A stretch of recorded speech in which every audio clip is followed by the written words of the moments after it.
नमस्कार, स्वागत है आपका आपके अपने चैनल उज्ज्वल जीके में और मैं हूं सीमा शर्मा। कल हम वैदिक धर्म पढ़ चुके हैं। आज हम जैन धर्म के बारे में बात करने वाले हैं। तो चलिए आज की क्लास शुरू करते हैं। जैन धर्म एक प्राचीन धर्म है। जैन धर्म के ग्रंथों के अनुसार जैन धर्म अनादिकाल से चला आ रहा है। तो जैन धर्म जो है कहाँ से चला आ रहा है? अनादिकाल से चला आ रहा है। ठीक है।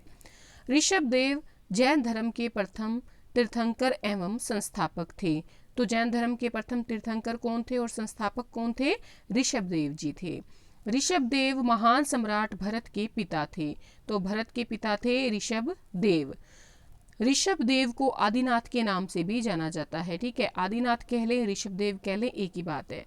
नेक्स्ट है, ऋषभ देव का उल्लेख श्रीमद् भगवद गीता में भी मिलता है। तो ऋषभ देव का उल्लेख किसमें मिलता है? श्रीमद् भगवद गीता में भी मिलता है। ऋग्वेद के केशी सूक्त में भी कुछ जैन तीर्थंकरों का उल्लेख मिलता है। तो ऋग्वेद का जो केशी सूक्त है उसमें भी कुछ जैन तीर्थंकरों का उल्लेख मिलता है और श्रीमद् भागवत गीता में भी ऋषभ देव या आदिनाथ का उल्लेख मिलता है।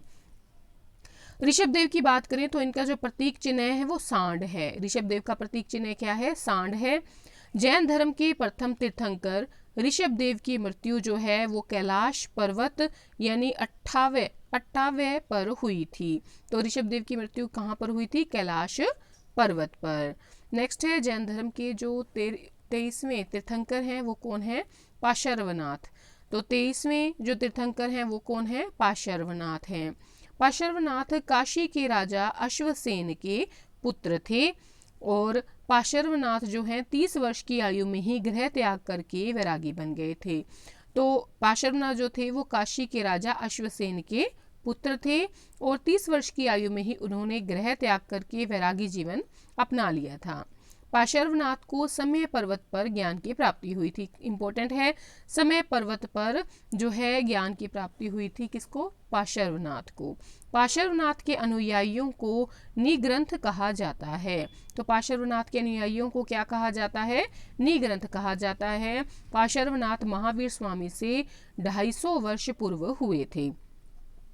अगर पार्श्वनाथ की बात करें तो महावीर स्वामी से 250 वर्ष पूर्व पैदा हुए थे। पार्श्वनाथ ने जैन धर्म में स्त्रियों को प्रवेश दिया था। ठीक है, तो जैन धर्म में स्त्रियों को प्रवेश किसने दिया? सबसे पहले पार्श्वनाथ जी ने। ठीक है। नेक्स्ट है ऋषभ देव। ऋषभ देव का उल्लेख ये कर चुके हैं। ठीक है। जैन धर्म के अंतिम एवं 24वें तीर्थंकर महावीर स्वामी थे। महावीर स्वामी का जन्म 540 ईसा पूर्व में वैशाली के निकट कुंड ग्राम में हुआ था। ठीक है, तो जैन धर्म के अंतिम और 24वें तीर्थंकर कौन थे? महावीर स्वामी थे। जन्म हुआ था इनका 540 ईसा पूर्व में वैशाली के निकट कुंड ग्राम में। महावीर के बचपन का नाम वर्धमान था। तो महावीर के बचपन का नाम क्या था? वर्धमान था। पिता का नाम सिद्धार्थ था और माता का नाम त्रिशला था। बचपन का नाम महावीर का था वर्धमान, माता का नाम जो था वो था त्रिशला, पिता का नाम सिद्धार्थ था और महावीर स्वामी का जो प्रतीक चिन्ह है वो सिंह है। ठीक है, सिंह है। अगर बात करें हम ऋषभ देव की तो इनका प्रतीक चिन्ह क्या है? सांड है। महावीर स्वामी के पिता सिद्धार्थ ज्ञात्रिक कुल के मुखिया थे। ठीक है, जो पिता थे महावीर स्वामी के वो ज्ञात्रिक कुल के मुखिया थे। महावीर स्वामी की माता त्रिशला जो थी वो वैशाली के लिच्छवी राज्य की राजकुमारी थी और राजा चेटक की बहन थी। महावीर स्वामी की जो माता थी त्रिशला वो वैशाली के लिच्छवी राज्य की राजकुमारी और राजा चेटक की बहन थी। महावीर स्वामी की पत्नी का नाम यशोदा था। महावीर स्वामी की पत्नी का नाम क्या था? यशोदा था। और इनकी पुत्री का जब जन्म हुआ तो जन्म के बाद इनका नाम रखा गया अनोजा प्रियदर्शिनी। ठीक है, तो पुत्री का नाम क्या था? अनोजा प्रियदर्शिनी और पत्नी का नाम यशोदा था। महावीर स्वामी को 13 वर्ष की कठिन तपस्या के पश्चात जुम्बिक ग्राम के समीप ऋजुपालिका नदी के किनारे साल के पेड़ के नीचे ज्ञान की प्राप्ति हुई थी। तो महावीर स्वामी को 13 वर्ष की कठिन तपस्या के बाद जुम्बिक ग्राम के समीप ऋजुपालिका नदी के किनारे साल के पेड़ के नीचे ज्ञान की प्राप्ति हुई थी। महावीर स्वामी की बात करें तो महावीर स्वामी की ज्ञान की प्राप्ति को जैन ग्रंथ में कैवल्य के नाम से जाना जाता है। महावीर स्वामी की ज्ञान की प्राप्ति को क्या कहा जाता है? कैवल्य कहा जाता है।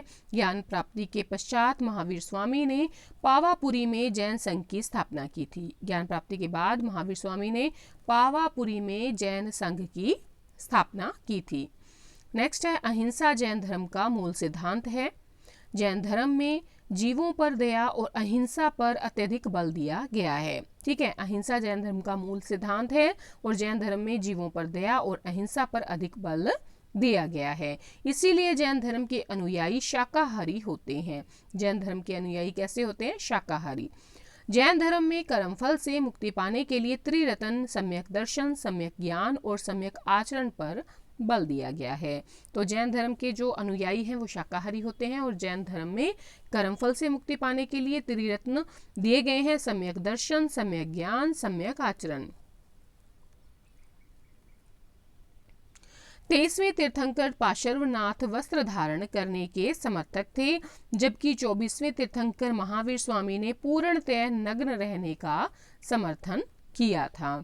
बौद्ध धर्म की तरह जैन धर्म में भी पुनर्जन्म में विश्वास करता है। ठीक है, बौद्ध धर्म, जैन धर्म दोनों ही पुनर्जन्म में विश्वास करते हैं और साथ ही ये मानते हैं कि आत्मा पिछले जन्म के कर्मों व इच्छाओं की वजह से बंधक के रूप में रहती है। ठीक है, तो पुनर्जन्म में विश्वास करते हैं और ये मानते हैं कि पिछले जन्म के जो कर्म हैं और जो इच्छाएं हैं उनकी वजह से ही ये बंधक जो है के रूप में जन्म होता है। ठीक है, तो 23वें तीर्थंकर पार्श्वनाथ वस्त्र धारण करने के समर्थक थे, जबकि 24वें तीर्थंकर महावीर स्वामी ने पूर्णतः नग्न रहने का समर्थन किया था। जैन धर्म ईश्वर के अस्तित्व में नहीं बल्कि आत्मा के अस्तित्व में विश्वास करता है। तो जैन धर्म ईश्वर के अस्तित्व में विश्वास नहीं करता बल्कि आत्मा के अस्तित्व में विश्वास करता है। जैन धर्म ईश्वर को सृष्टिकर्ता नहीं मानता बल्कि सृष्टि का निर्माण 6 द्रव्यों से मानता है: जीव, पुद्गल, धर्म, अधर्म, आकाश और काल। ठीक है, इन 6 चीजों से मिलकर सृष्टि की उत्पत्ति हुई है। ठीक है, तो जैन धर्म ईश्वर को सृष्टिकर्ता नहीं मानता बल्कि सृष्टि का निर्माण 6 द्रव्यों जीव, पुद्गल, धर्म, अधर्म, आकाश और काल से मिलकर जो है सृष्टि का निर्माण हुआ है, जिनको मिटाया या फिर से बनाया नहीं जा सकता। जैन ग्रंथों में 7 तत्वों का वर्णन मिलता है, जो हैं जीव, अजीव, आसर्व, बंध, संवर, निर्जरा और मोक्ष। तो जैन ग्रंथों में 7 तत्वों का वर्णन मिलता है: जीव, अजीव, आसर्व, बंध, संवर, निर्जरा और मोक्ष। नेक्स्ट है, गोशाल महावीर स्वामी के प्रथम सहयोगी बने। जैन धर्म के सिद्धांतों में निवृत्त मार्ग का स्थान जो है वो प्रधान है।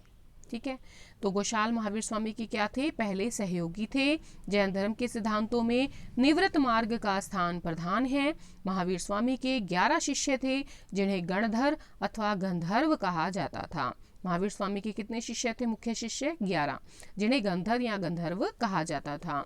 मौर्य काल में जैन धर्म 2 भाग, दिगंबर और श्वेतांबर संप्रदाय में विभक्त हो गया। मौर्य काल में जैन धर्म कितने भागों में बट गया? 2 भागों में, दिगंबर और श्वेतांबर। दिगंबर वो हैं जो नग्न अवस्था में रहते हैं और श्वेतांबर वो हैं जो सफेद कपड़े पहनते हैं। ठीक है, तो दिगंबर क्या है?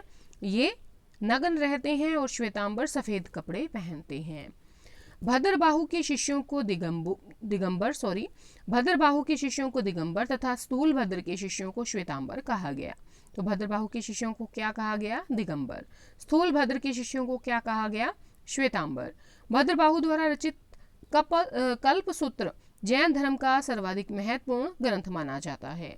भद्रबाहु द्वारा रचित जो कल्पसूत्र है जैन धर्म का सर्वाधिक महत्वपूर्ण ग्रंथ है। निर्युक्ति के रचयिता भी भद्रबाहु ही हैं। तो भद्रबाहु का कल्पसूत्र भी है और निर्युक्ति भी है। बौद्ध साहित्य में महावीर स्वामी को निगष्टनाथ पुत्र अथवा निग्रंथ 7 पुत्र भी कहा गया है। तो बौद्ध साहित्य में महावीर स्वामी को क्या कहा गया है? निगष्टनाथ पुत्र और निग्रंथ 7 पुत्र। जैन तीर्थंकरों का जीवन चरित्र कल्पसूत्र नामक जैन ग्रंथ में वर्णित है। जैन साहित्य को आगम भी कहा जाता है। ठीक है। तो जैन तीर्थंकरों का जो जीवन चरित्र है वो कल्पसूत्र नामक जैन ग्रंथ में वर्णित है। जैन साहित्य को आगम भी कहा जाता है। जैन धर्म के मौलिक ग्रंथ पूर्व कहलाते हैं। तो जैन धर्म के मौलिक ग्रंथ क्या कहलाते हैं? पूर्व कहलाते हैं।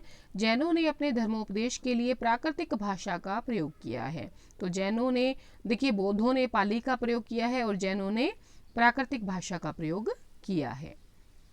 जैन धर्म में 18 पाप माने गए हैं, जो हैं हिंसा, असत्य, चोरी, परिग्रह, क्रोध, मान, माया, लोभ, राग, द्वेष, कलह, मैथुन, दोषारोपण, चुगली, असंयम में रति, संयम में अरति, परनिंदा, कपटपूर्ण मिथ्या और मिथ्या दर्शन रूपी शल्य।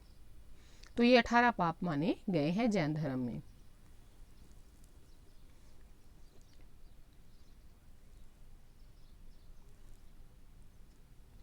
जैन धर्म के प्रमुख केंद्रों के रूप में मथुरा और उज्जैन काफी प्रसिद्ध रहे। तो ठीक है, जैन धर्म के प्रमुख केंद्र कौन से थे? मथुरा और उज्जैन।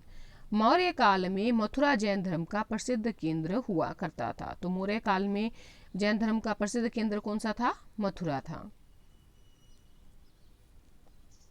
महावीर स्वामी की मृत्यु, या जिनको निर्वाण भी कहा जाता है, 72 वर्ष की आयु में 468 ईसा पूर्व बिहार के पावापुरी नामक ग्राम में हुई थी। तो महावीर की मृत्यु या महावीर स्वामी का जो निर्वाण है वो 72 वर्ष की आयु में 468 ईसा पूर्व बिहार के पावापुरी नामक ग्राम में हुआ। जैन धर्म का अर्थ है जिनको मानने वाला या जिनका अनुयायी। जिनका अर्थ होता है जीतने वाला, अर्थात जिसने अपने मन, वाणी, शरीर पर पूर्ण रूप से काबू पा लिया हो, या कहा जाए कि इन्हें जीत लिया हो, वही जैन है। ठीक है, तो जैन धर्म का अर्थ क्या है? जिनको मानने वाला। जिन किसे कहते हैं? जिसने अपने मन, वाणी और शरीर पर पूर्ण रूप से काबू पा लिया या इन्हें जीत लिया हो, वही क्या है? जैन है। और जिनका अर्थ है जीतने वाला। जैन धर्म के 5 महाव्रत या मूलभूत सिद्धांत: सत्य, अहिंसा, अपरिग्रह, अस्तेय, ठीक है, ब्रह्मचर्य पालन, महावीर स्वामी द्वारा प्रतिपादित। यानी सत्य पे चलें, अहिंसा अपनाएं और चोरी ना करें और किसी ज्यादा इकट्ठा भी ना करें, ठीक है, और ब्रह्मचर्य का पालन करें। तो आज की क्लास में इतना ही। आज हमने जैन धर्म किया है, कल हम बौद्ध धर्म करेंगे। तो आज की क्लास में इतना ही। धन्यवाद अंत तक बने रहने के लिए।